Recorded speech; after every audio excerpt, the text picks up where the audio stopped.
Welcome to the AstroLove podcast. I'm AstroQueen. And I'm AngelLove. And today we are going to explore Pisces season. Yay. AstroLove, guess what? What? This is my favourite season. Of course it is. Of the year. Of course it is. The Astro year. Because, people, lo and behold, I'm a Pisces. And so it's all about me. I'm kidding. No, it is. It is. Okay, it is. Actually, when we did the Virgo, did we do a Virgo? We did. Okay, it was all about you. Yeah. So this is all about me. And all you Pisces out there, I think it's very fair to say that it's going to be a very special month for you, or for us. Happy birthday to all Pisces. Yeah, happy birthday to me. Yes, and to you. Happy birthday to my baby Orlando. He's going to be 2. Happy birthday. Oh, to my sister. Yes. Her birthday is on the 2nd of March. And my daughter is the 3rd of March. Yeah, lots of Pisces. And my dad's a Pisces. Yeah, so lots of... I never knew this. Yeah. I've known you all of these years. Pisces, my lots of Pisces energy around me. No, well, I'm a Virgo, so yeah. the opposite is the Pisces, isn't it? So, yeah. That's why you love me so much. I get it. So today we are going to explore the forecast for the month of February, just to prep you ahead of time. So this podcast really should be released way before the actual sun ingresses into Pisces.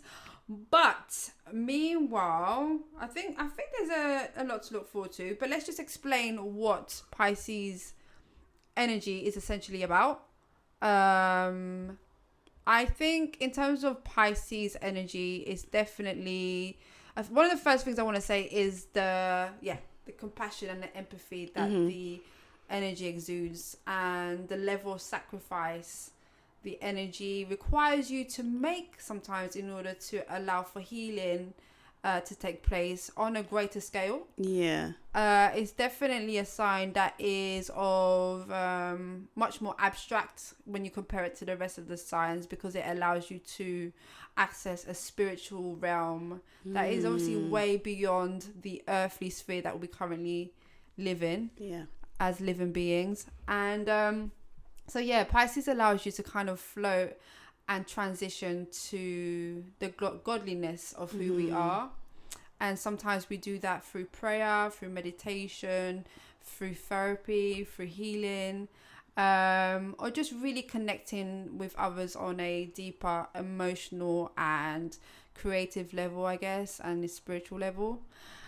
But Pisces season starts on the 19th, although it may start on the 18th, depending on where you are. Yeah. Isn't it? That's right.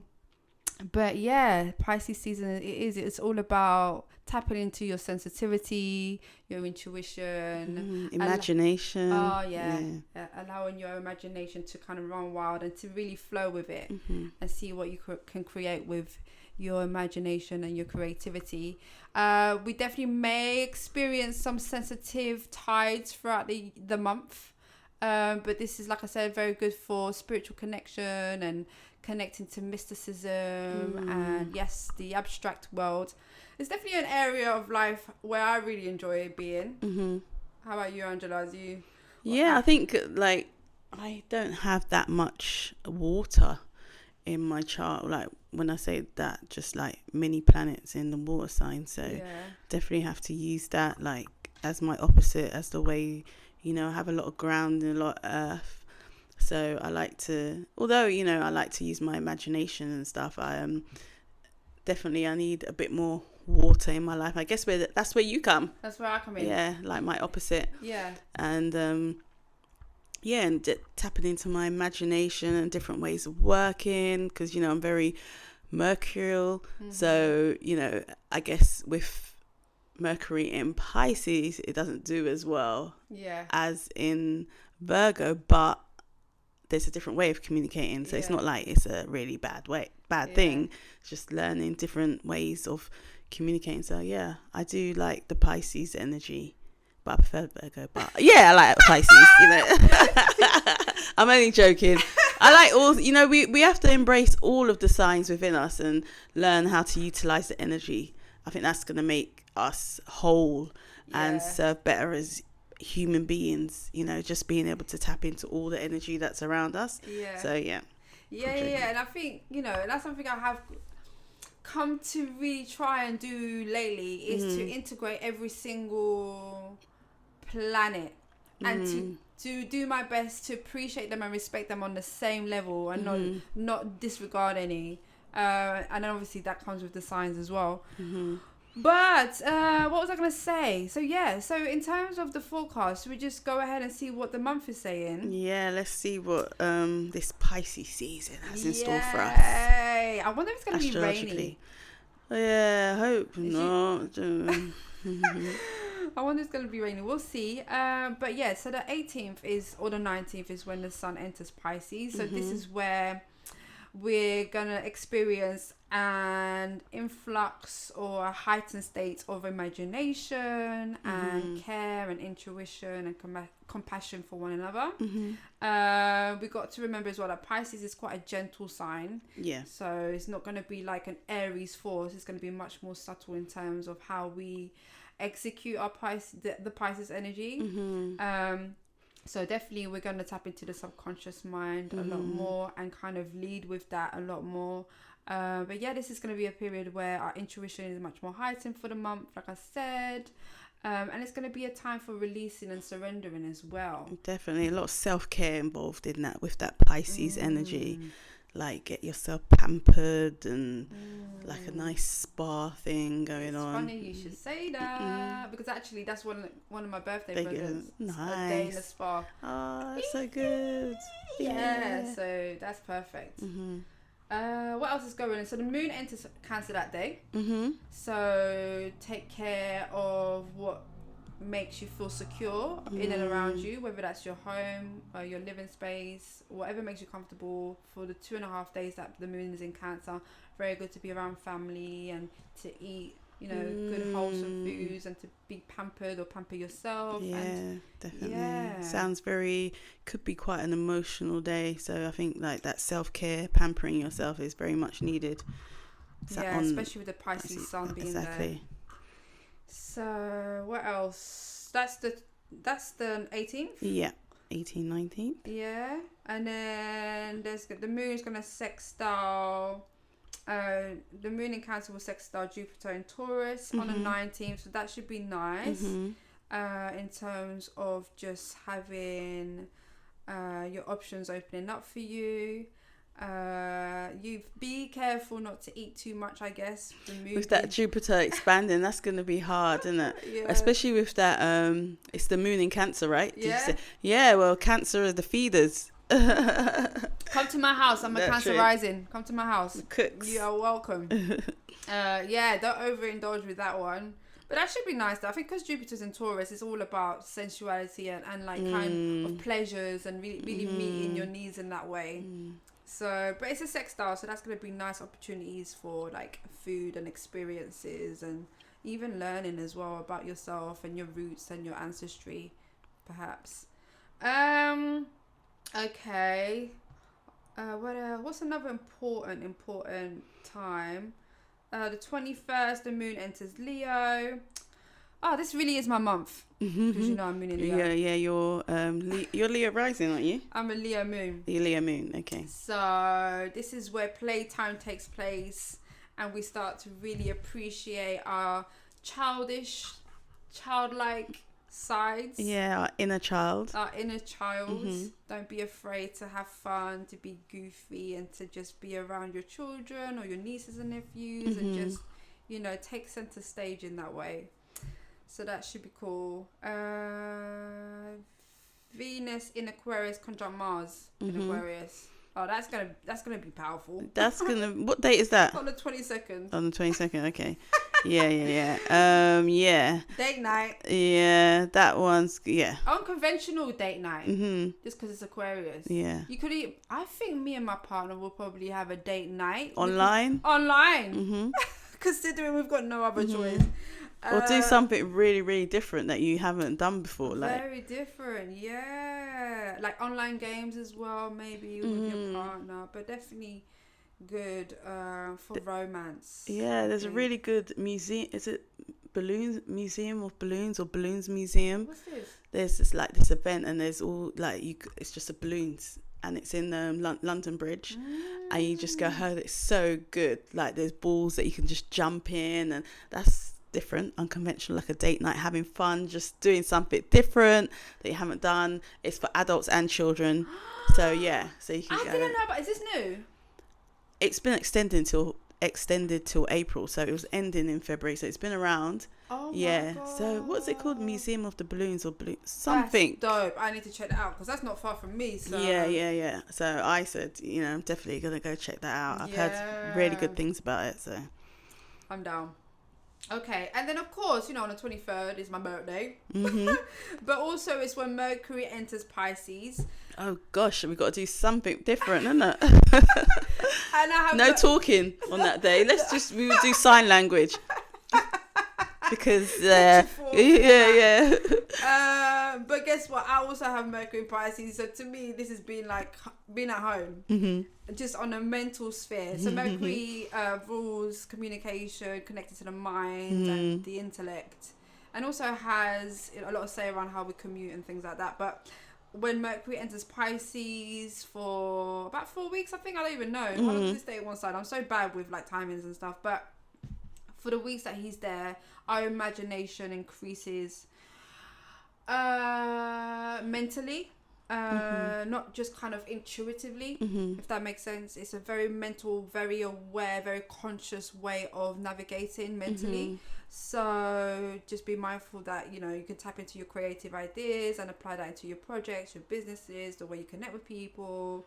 But also you might feel like the world appears much more, what's the word? There's a fantasy element as to how you kind of tap into your connection with others. There's like a fantasy, and maybe we might experience some escape type tendencies. Definitely with the imagination. Yeah, the imagination, the daydreaming, just not really that rooted in reality. And that's our way of like tapping into the spiritual realms, I guess, and connecting to another aspect of ourselves that we don't do on a daily basis, because we're stuck in the logic, or we're just stuck in the world of go. This is going to slow us down in some way. Yeah, and also with this Mercury in Pisces, I guess it's a time where if you're conventional in your communication, it could be a time where you change and learn to do something different. Maybe instead of writing, you're drawing, or instead of just like the Virgo or the Gemini kind of style, maybe you'll do something like automatic writing, or like even what I said, learn a new language, sign language, or just a different way of communicating, all the different ways of doing what you normally do. Try it. I think this would be a good day to try something different in terms of how you communicate. I agree. And what I've got in mind when you say language is Sanskrit, because I've started yoga, and I had a yoga teacher just randomly just like start talking Sanskrit, and I'm thinking, first of all, you didn't even warn me you were going to talk Sanskrit, but whatever. Secondly, like, wow, I want to understand what you're saying. Because they all say Vadisha, go into these different words, and you're like, what are you talking about? But it's like, obviously Sanskrit is linked to yoga, and yoga is linked to spirituality and healing and stuff, and it's just like, Mercury in Pisces, that would be a good time to kind of like familiarize myself with some of the language and the words used in Sanskrit. And we can't forget that Saturn is still in Pisces as well, so that makes a difference with the Mercury being there. They're going to meet Saturn, which is going to be all like, it changes the way that Pisces energy is. So true. It's going to make it much more structured and disciplined. So if we do want to learn Sanskrit, for example, it's going to have to be on a Saturday at 1. Yeah. Rather than being like flowy. Yeah. Like it usually would be if Saturn wouldn't be there, or wouldn't be in Pisces. Much more structured and disciplined for sure, and hard work would need to be applied. Okay. Then the moon enters Virgo on that day, so that's gonna be nice for you. Lovely. So mutable signs, so lots of movement, but also lots of work around, just ticking off your to-do list, maybe cleaning. I like to clean on that day. When moon is in Virgo, I always find myself cleaning Really? and organizing. Okay. And that's essentially what the Virgo energy is about. But for me, that's a really good proactive period for me to do all of those things at home. And then on the 24th, we've got Venus in Aquarius. This time it will square Jupiter in Taurus, as opposed to the other day when it's sextiling. So a square is much more, it's tension and it's challenging. So here, if we're going to overindulge, we might just overindulge, as opposed to like the possibility of overindulging in a good way. This could end up being quite challenging in some way. Okay, yes, we're working with both benefics, Venus and Jupiter, so it shouldn't be too bad, but still, you don't want to spend too much. Just be mindful of your spending. Definitely. And the things that you buy. And it's the Virgo full moon that day as well. Yeah, it is. So that's going to be good. Full moon's good for releasing, letting go. This is when everything comes full circle, essentially, and it releases and highlights whatever situation that was brewing up prior to the full moon. Maybe 6 months earlier. Yeah. So that should be nice. Very a good time to do a ritual around releasing and letting go. And then on the 25th, moon in Virgo trines Uranus. So this is good for moving things along. This is very good for independent work. And improving areas of your life in that way. Yeah, definitely. I think it'll definitely change up that Virgo energy, the Uranus, give it a push. Yeah. If he's lacking in any way or feel a little tired, I think that Uranus energy will just come in and just give you that little spark you need to get things moving. That breath of fresh air, that newness, isn't it? And I think that would be interesting, especially if it's during the Pisces season where everything is slowed down to some degree, and things are much more about, your spiritual self. Yeah. Essentially, to have that Uranus influence is a bit different, isn't it? Definitely. Like you say, you're bringing that spark.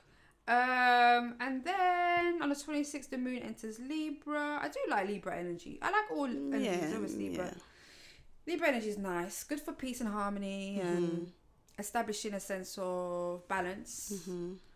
So that should be good. Good for like one-to-one conversations, group work, socializing. On the 27th, Mars in Aquarius squares Jupiter in Taurus. So we might get a boost of energy here. So don't push yourself too much. Yeah, might go overboard here. Yeah. With that Mars and that Jupiter energy. Yeah, don't push yourself too much. Don't be impulsive. Take a breath. If you're going to make decisions, just think about it first and be smart about your actions. The 28th of February, the Sun in Pisces conjuncts Mercury in Pisces. So there should be a Kazemi. There should be a Kazemi on that day. Sun in Pisces conjunct Mercury, Yeah, and so Kazemis are really powerful times for rituals. So if you're into rituals, so this would be good for mercurial ritual to help boost your communication, your connection, the way you navigate from A to B, your travels, your journeys, making plans, flowing ideas across. So that would be good for that. But generally, just the sun in Pisces conjunct Mercury is very good for communication and allows good flow of energy around commuting and connecting with your neighbours, your community, the people around you. Moon enters Scorpio on that day. I struggle when moon is in Scorpio. Really? I do, every time. But that's because Scorpio is a very intense sign. It's really weird because I'm a water sign, but I don't know, Scorpio energy, I like it in other people. I like it when they have the Scorpio energy, but when it affects me, Like when the moon goes into Scorpio, I don't know. I shy away from it where I can. Mm-hmm. But yeah, good for research. Yeah. Investigation, really delving in deep in like the more subtle, hidden aspects of life. Very good for healing as well, therapeutic work. So the 29th, Mercury in Pisces sextiles Jupiter. So this is where ideas can be really enlarged, very big, and where we're able to see the bigger picture, but not so much the more minute, finer details. But this is good for self-expression and being able to voice your ideas and your thoughts about things. So if you've got a new idea to kind of, for example, share with your manager or your team or whatever, that's a good day for it. Yeah, definitely.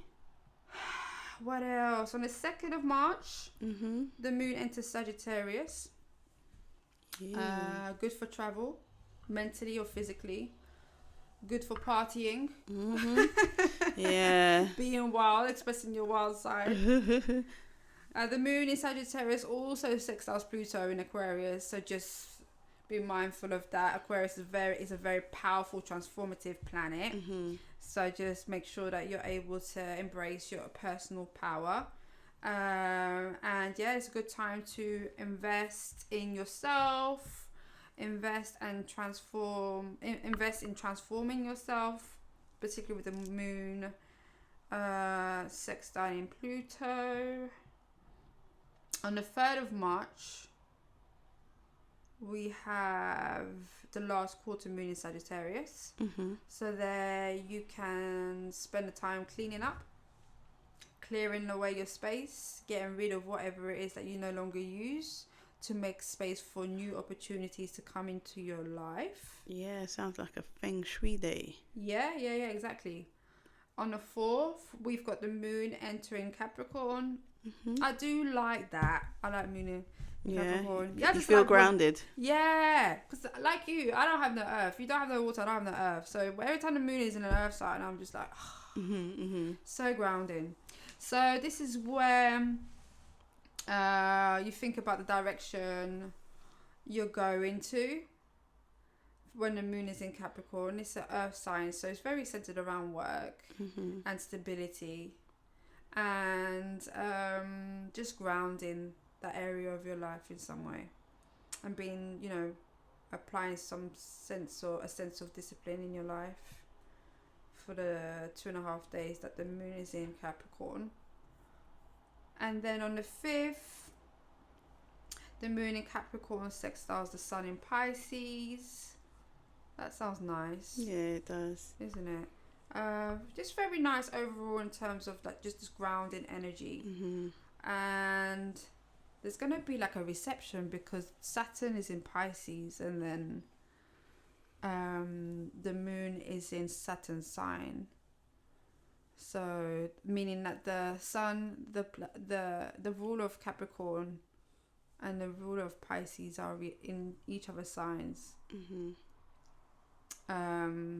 So that's a nice reception, nice energy overall.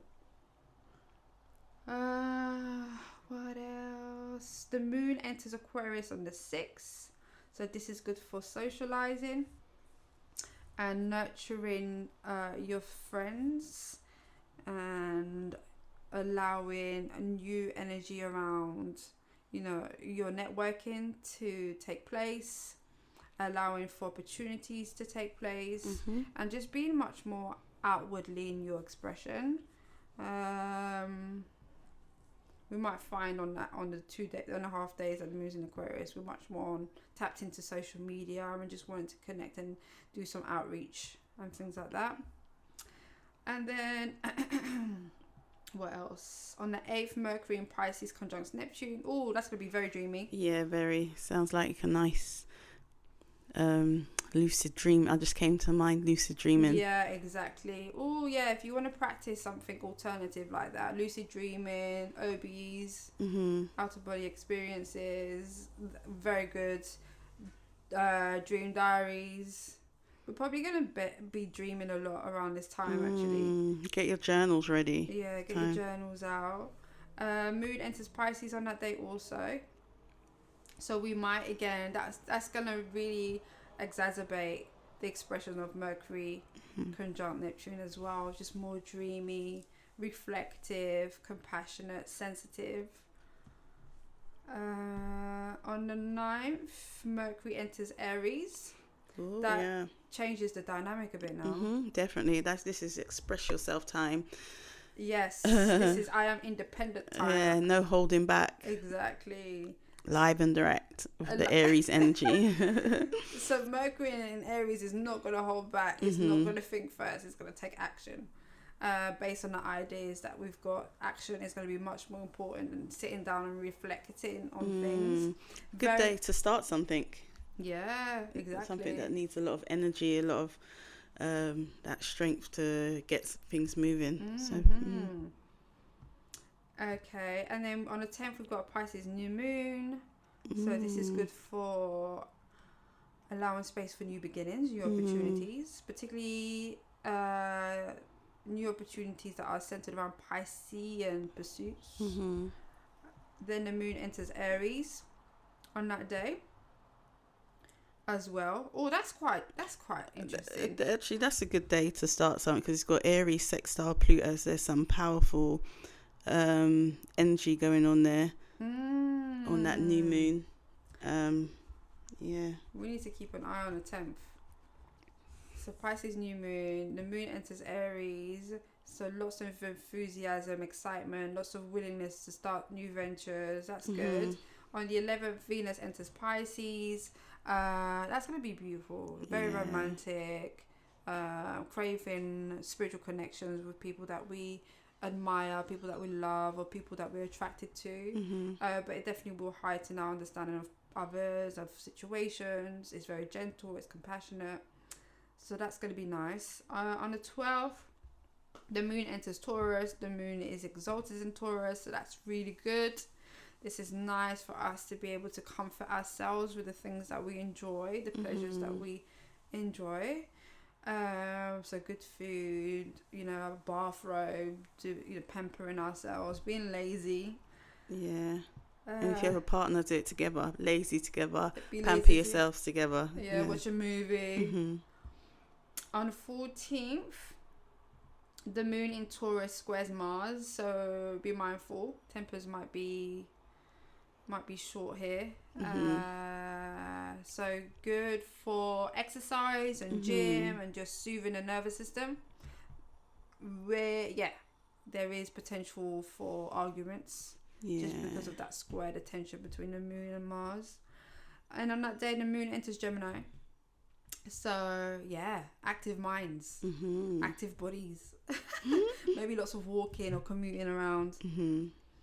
What else? On the 16th, the moon in Gemini trines Mars. So trines are good. They're harmonious energies. They flow. So that's a very good period for activity, especially from a physical standpoint. So lots of exercising, lots of walking around. And just exert that energy that you might experience in that time, especially because we're dealing with Mars. Mars is all about action. And then on the 17th, we've got the first quarter moon. So this is where we can adjust our plans and ideas over the next week. Then the moon enters Cancer. So this is all about spending time around, family. Family, and engaging in your emotional support system. And being at home maybe, or doing homely things. And last but not least, the sun enters Aries on the 19th of March. So lots of energy. Yeah, there's lots of energy going on with that Mars and going into Aquarius. So good time. Yeah, but we will talk about that next month. So what's in store for the Mars Aries season will be for next month. But meanwhile, hopefully you have taken notes and dates down, and you are able to